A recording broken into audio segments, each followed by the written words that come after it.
لدينا اليوم أيها الأصدقاء مجال معين. هذا المجال يطلب مننا أن نعطي له عدد. كيف أن نعطي له عدد؟ نحن الآن لدينا هذا المجال. إذا طلب مننا بشهر شباط وبالسنة 2019 تم تحديد هذا الخيار وهذا الخيار، يطلب مننا عدد الأسطر أو عدد الحركات. فإذا يوجد لدينا بشهر شباط هنا 2019 ويوجد لدينا في 2019 هنا، فإذا 80 و20. تم استدراج عدد 2، أي أن المجال كله يوجد له بس سطران متوافقة. أما طبعا عن طريق هذه الدالة التي سوف يتم شرحها بعد قليل. أما كيف تم الجمع؟ تم جمع 20 مع 80 فاستنتج 100 عن طريق هذه الدالة التي هي متشابهة تماما، فقط في زيادة مجال عمود المبيعات، وبذلك حصلنا على المجموع. هنا حصلنا على العدد. طبعا هذه الداتا هي عبارة عن الأسهم. الآن إذا اخترنا السنة التي نحن نريدها واخترنا الشهر الذي نريده، نلاحظ أعطانا أرقام مختلفة. أننا في 2020 لدينا حركة واحدة للشهر الثالث. إذا تم اختيار شباط يوجد لدينا حركتين.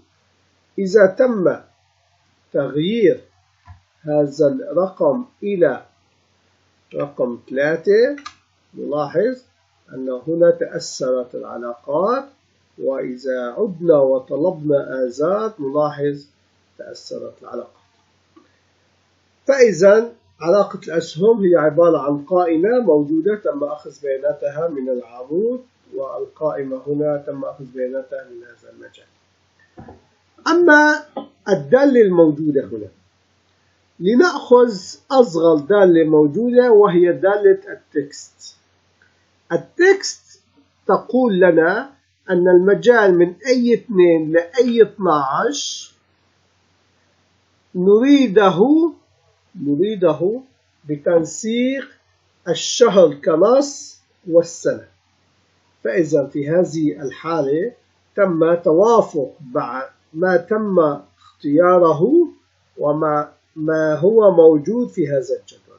هذا الجدول فيه اليوم والشهر والسنة.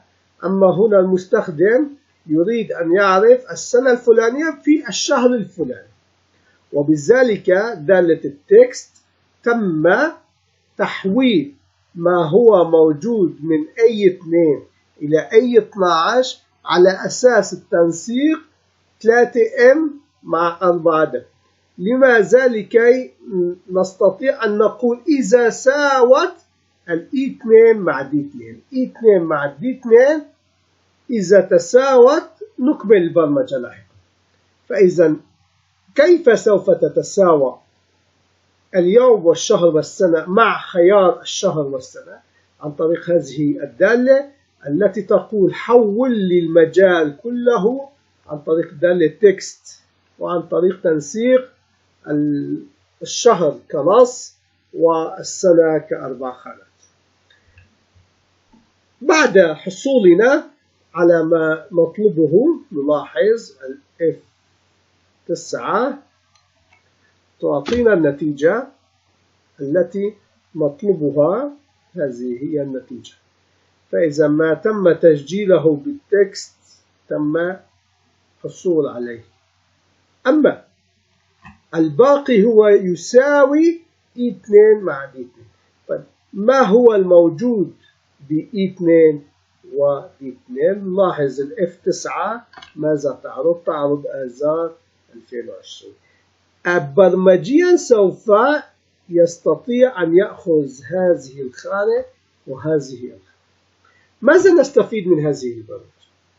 نستفيد من هذه البرمجة أننا إذا تم دمج وطلب القوس الذي قبل التكست مع القوس الذي بعد عملية الدمج وطلب F9، نلاحظ أنه يعطينا false false false ما عدا هنا true وبجواره true، بما معناه أن البيانات هنا 1 2 3 4 الأربعة false، 1 2 3 4 الأربعة false ثم true فترو، فإذا تحقق الشرط في هذه الحالة. كيف سوف يتم عدد هذه الدالة تقوم بعملية العد، كيف عد المصفوفة، كيف سوف يتم العد عن طريق false وtrue، عن طريق هذه إشارة الناقص والناقص تعطي أمر برمجي أن يحول الفولس إلى 0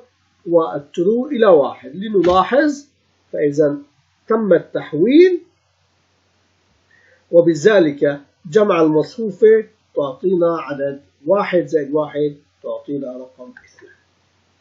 انتهينا من السطر البرمجي الأول الذي كان له شروط معينة، التكست والمجال وتنسيق معين ومساواته مع ما تم اختياره من قبل المستخدم. استنتج لنا أين هو الفولس وأين هو الترو، ثم عند وضع إشارة ناقص ناقص تم تحويل الفولس والترو إلى 0 و1، وفي ناتج الأمر تم جمع الأرقام وحصلنا على عدد 2. أما البرمجية الموجودة هنا التي تطلب مننا أن نعرف المجموع، ونلاحظ أنه ما تم تسجيله متشابه تماما مع زيادة B2 إلى B12، وبذلك هذا الذي سوف يكون. لنكمل مع بعض أيها الأصدقاء الفقرة التي بدأناها لنشرح فقرة الجمع. ما هي الزيادة التي تم تواجدها في هذه الخلية؟ إننا إذا عدنا وحددنا التكست نلاحظ أنه أعطانا الأسماء المتوافقة، وعندما نحدد القوس الذي قبل التكست ويساوي المجال الذي استخدمه اختيار المستخدم، نلاحظ النتيجة أصبحت false، لكن هنا true وهنا true.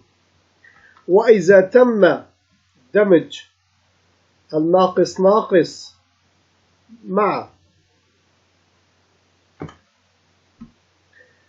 المحتوى تتحول الفولس والترو إلى 0 1. أما هذه الدالة إذا تم تحديد 0 1 0 1 مع هذا المجال الذي هو من B2 إلى B12، نلاحظ أنها تحتوي على أرقام، وبذلك هذا المجال يأخذ التوافق مع 0 مع 10 الناتج 0، فإذا لا يجمع. بهذه الحالة يجمع فقط 1 2 3 4 رابع رقم الذي هو 1 2 3 4 50 مع 60. بهذه الحالة نحصل على 110. إذن الزيادة هي أننا وضعنا فاصلة مجال آخر للدالة لأنها تأخذ مجال أول ومجال ثاني ومجال ثالث ورابع. لم نستفيد من هذا المجال في البرمجة الأولى، لكن استفدنا في البرمجة الثانية، وبذلك حصلنا على مجموع التوافق. نلتقي غدا إن شاء الله في برمجة جديدة ومفيدة للجميع.